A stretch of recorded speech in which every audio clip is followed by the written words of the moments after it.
আপনি কখনো ভেবে দেখেছেন যে এখনকার যুগে আমরা সবাই এআই নিয়ে খুব crazy? ChatGPT, Midjourney, ক্লাউডে সবকিছুই চলছে এআই দিয়ে।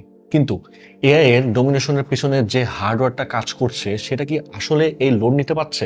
আপনারা তো অনেকে জিপিওর নাম জানেন, যেমন এনভিডিয়া A100, H100, H200, এনভিডিয়ার সবচেয়ে পাওয়ারফুল অ্যাসিলারেটর জিপিইউ। কিন্তু একটা জিনিস আছে যেটা না থাকলে এআই 1 মিলিমিটারও সামনে আগাতে পারতো না, আর সেটার নাম HBM, হাই ব্যান্ডউইথ মেমোরি। তো চ্যাট জিপিটি থেকে জেমিনি, কোপাইলট থেকে LLM এ এআই যত বড় হচ্ছে, জিপিওর আর মেমোরির ওপর লোড কিন্তু ততই বাড়ছে। HBM বা হাই ব্যান্ডউইথ মেমোরি, এটা হলো সেই মেমোরি যার উপর আজকে সব এআই মডেল দাঁড়িয়ে আছে। HBM আসলে কি? আসলে HBM নতুন ধরনের মেমোরি না, এটা হচ্ছে DRAM, কিন্তু ব্যবহার করার প্রসেস সম্পূর্ণ ডিফারেন্ট। ট্রেডিশনাল DDR র্যাম বা GDDR মেমোরি চিপগুলো মাদারবোর্ডে এক লেভেলে সাইড বাই সাইড বসানো থাকে।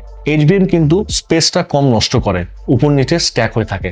মানে একটা চিপ, তার উপর আরেকটা চিপ, তার উপর আবার আরেকটা চিপ, মানে সহজভাবে বললে একদম লেয়ার কেকের মতো আর কি।